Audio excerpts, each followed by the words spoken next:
Thank you so much, everyone, for coming here. I'd like to thank, on behalf of myself and the promotion, thank all the media members for all the work that they put in. We are extremely grateful. Um, Tonight was a phenomenal night. $10.1 million gate, the highest pay-per-view of the year. We done it again. It's been a great year for myself, my team, my family, the promotion. I'd like to congratulate the UFC, everyone at the UFC that puts in all the hard work behind the scenes. Again, extremely grateful. Any questions? Yeah, Conor. Conor, Yeah. over here. Where? Right here. Yeah. Mm-hmm. How are you, sir? How are you? Good. Congratulations. Thank you. I was asking you on Thursday about his right hand. Yeah. Can I tell you what you told me? I said his right hand would get him into trouble. It's the shot I predicted. I said he'd overload on his right hand. I said I'd slip. I said I'd bang the left hook, and that's what happened. Word for word, you said, I felt when we stared down, I felt his right hand was twitching, which was a subtle tell for me. He is ready to unload that right hand, and I feel that could be a downfall for him. If he lets that right hand go, I will not be there. I simply enter the way I enter, and that is enough. They either overextend or they shrink away, but either way, it is not good for them. I will create traps and dead space inside that octagon, and I will walk him into that dead space, but all of a sudden, he will be in danger. How do you do that? How do you predict these if things? you can see it here, and you have the courage enough to speak it, it will happen. So I see these shots, I see these sequences, and I don't shy away from them. A lot of times people believe in certain things, but they keep to themselves. They don't put it out there. If you truly believe in it, if you become vocal with it, you are creating that law of attraction, and it will become reality. I knew he would overextend, and I knew I'd catch him. So Mystic Mac strikes again. The other thing we talked about was innovation, and about the idea that something will go as far as it can go, and it will sort of get to an end, and everything will be the same, and then somebody will have to innovate and change that. Was he the best taxi in the world, and are you Uber? Now, you know, Jose has been a phenomenal champion. It would have been nice if the contest had stretched out a little bit longer, just for all it's been through, but I still feel the same process would have happened. Timing beats speed, precision beats power, and that's it. So I respect Jose. I wish him well. But now we are on to the next chapter. And last question, Conor. Is the new thing that you're innovating just some kind of... How do I look up here, first Yeah, of you all? look good, sir. I think it suits me, right? Yeah. I think I look good up here. And are you innovating a weird combination of confidence and movement? I've always been fascinated by movement, and you know, I always look at people that can move in unusual ways and have complete control of their frame. I don't see them as people that just have control of their body and control of their frame, but they have control of their mind to be able to go into certain positions and balance on one hand, or in unusual positions. To be able to do that, you don't just have control over your body, you have control over your mind. So it's always been something that's fascinated me. And I've always been learning and trying to implement different forms of movement and variety into my game. We brought in Mr. Ido Portal this week, fight week. He came maybe a month ago. We trained for a couple of days, but then fight week was perfect because the hard training is done. It's about entering the contest fresh, your body supple and free. Fight week is not about... It's already a stressful week. It's already a lot of struggle in fight week, but you must make it as least amount of that as possible. So bringing Ido in this week was phenomenal. It recentered the mind. It changed training. It was movement based. There was no contact.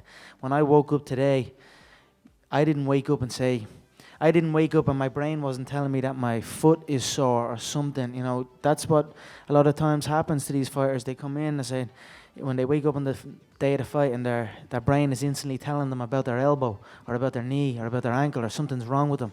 This time I woke up and there was absolutely nothing wrong. I was like, I felt free, in control and free. Question over here, Conor, to your right. There you go. How are you?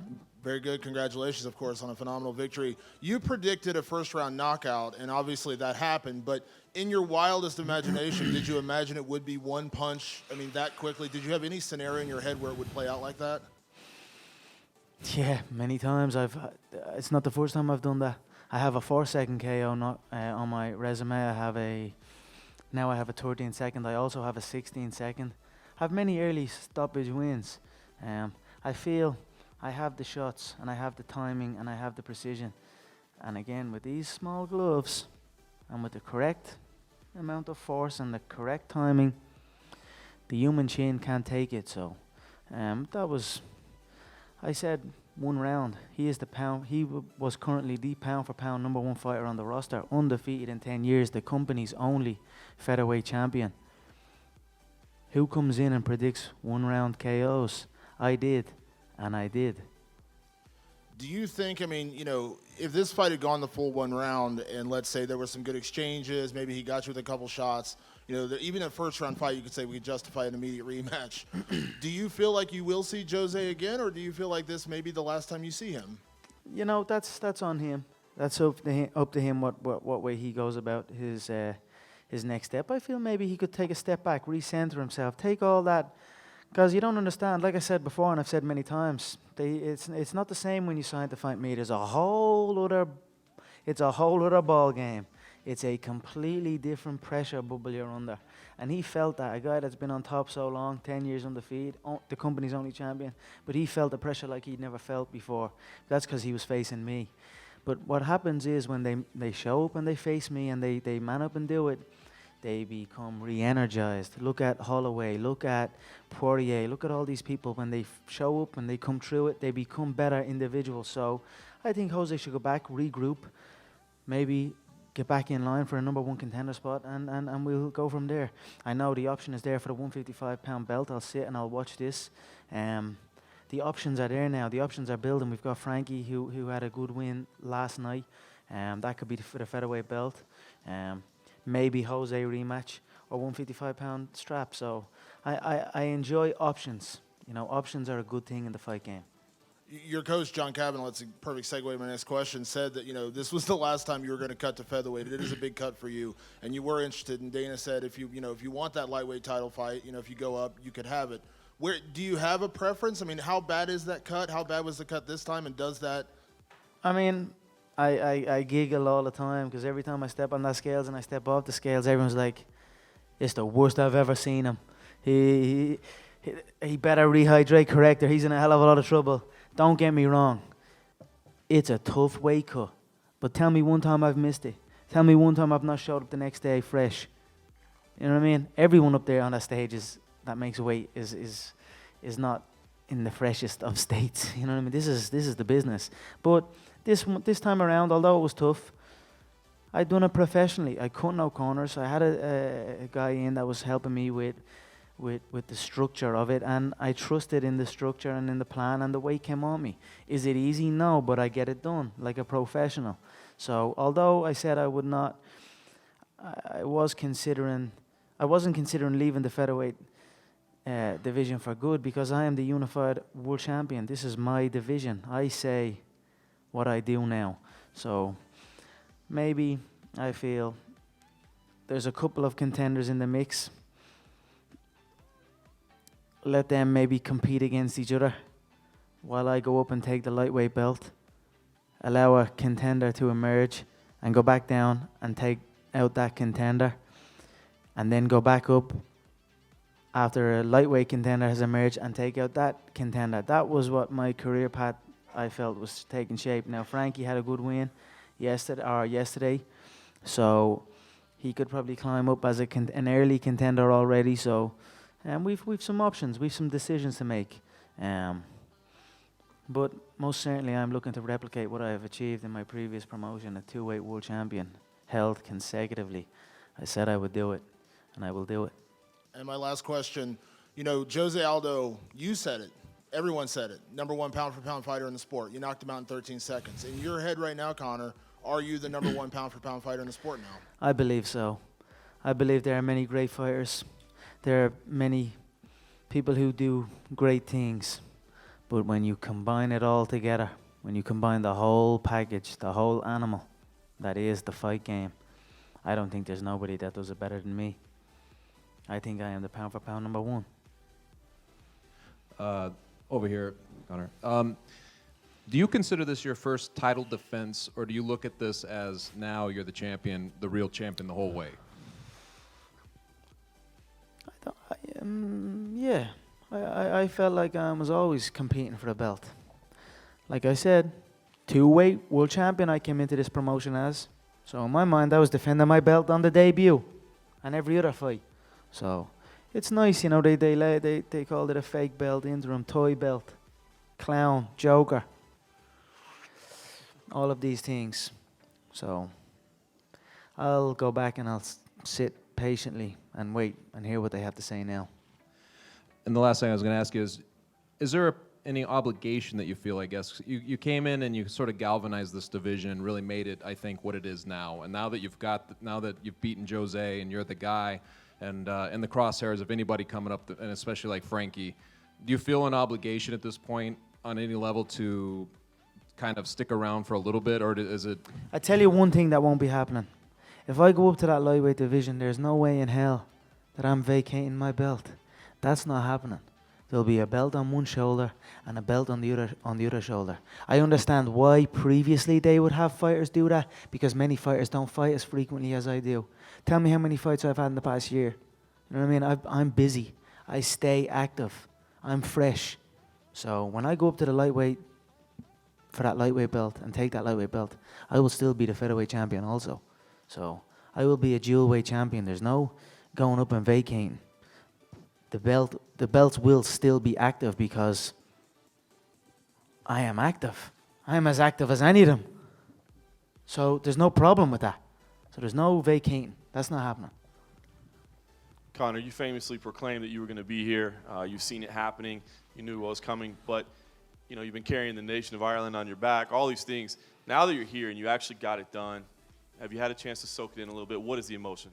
I tell you what, I've been soaking it in all week. On that weigh-in yesterday, I wanted to stay on the stage. I smiled and I just took it all in and just looked. I took an extra second. The same out there, I just looked down and said, this is my home. I feel at home here. And all through the week, I'm watching videos of the Irish going crazy throughout Las Vegas and all these videos that are popping up, the Q&A that they done with Holly and all. I mean, the Irish fans, you can't beat them. We are making this sport what it is today, and to be giving my countrymen and women these occasions that they'll remember forever, and the fact that they're doing us proud out here, and the whole world, the eyes are on the Irish right now. The whole world is looking at our country, so I'm very, very proud of that, and I'm very, very grateful. This guy's been kind of your bitter rival for the last year. I mean, there's been such a build-up. After it was over, it seemed like you were pretty cordial and you were trying to speak to him. What were you trying to say to him? You know, there was a lot of stuff said, different, you know. What I said was, I says, look, we can go again. You don't like this. Although it's a nice feeling to get that knockout, it's kind of not nice as well. You know, you can see what's happening around, and you don't want to see a the current or the only champion in the company's history going out like that. So I had a little moment where I felt sorry for Jose. It's been a long road, and I appreciate that he showed up here and made the journey out here. Because I've no doubt, I'm sure there were options to pull, and this time there were options to pull like the last time, but this time he stuck around, I'd imagine. So I just said we can do it again, but he was off in his own world, I believe, and they are probably still resentful and bitter towards it. But like I said, winners focus on winning, losers focus on winners, and that's what their whole camp have been doing this whole time. They've been focusing on me and what I've been doing and what I've been saying. But I've also been focusing on me and what I've been doing and what I've been saying. That's what winners do. Winners focus on winning, losers focus on winners. Not a lot of the fight to break down, but can you help us understand your emotions, your mindset? I mean, this is a big thing that you've been building towards. That 13 seconds that unfolded. What was going through your head? And I mean, did you see things playing out? Was it just muscle memory, instinct? How did it all play out? I just felt he'd load up. I'd give him a little shot, give him that pressure, almost like get that recoil. And then he loaded, I pulled, banged the left hand. It was clean, no power, no push, just pop. Precision, timing, that's it. You fall into a shot like that, you go asleep. And last question for you, Conor. It doesn't sound like the weight cut is going to factor into your decision. So how will you make the decision of what the next move is? Is it about who wins at 155, which matchup sounds more interesting? How will you make that choice? I'll give it some time. I'm still here, and I'm on, you know, it's Christmas. I'm thinking right now Christmas. In the fight game, when you travel around for so long and you're either making weight or you're doing something, but Christmas is taken from you many times. This time Christmas is not taken from me, so I get to go home. I've put in a hell of a lot of work this year. It's been a crazy, crazy year for me. So I'm looking forward to going home, building a Christmas tree with my girlfriend, spending time with my family, eating some good food, and let the plan form. It will form before me, so I'll keep my ear to the ground and see what people are interested in the most and make a decision then. Once again, congratulations, Conor. Sorry. Congratulations, Conor. In the last month, you've had Ronda lost. She was a 20-1 favorite, undefeated champion. Tonight, Chris lost. He was an undefeated champion. Jose hadn't lost in 10 years. What does that say to you about now that you're on the top and everybody's going to be shooting at you? Does that give you any caution or any pause that you have to consider? Again, winners focus on winning. Winners focus on what they can control. You keep getting asked, did you learn anything from Ronda or did you learn anything from other people? But although I learned from watching the contest and the technical aspect of it, I focus on me and what I'm doing. So I feel at the top. I already felt at the top before tonight. So I'm confident going forward that nobody can take what I bring. What do you feel from a business standpoint is possible? I mean, you know, there's always been this thing when you talk about MGM, you know, gates are 6-7 million. Those are huge gates. Now tonight you did 10 million. 10.1. And even Dana said the other day you couldn't get over 9, and you did 10.1. What is possible in terms of where you take this thing from the business standpoint? What did Floyd Manny do?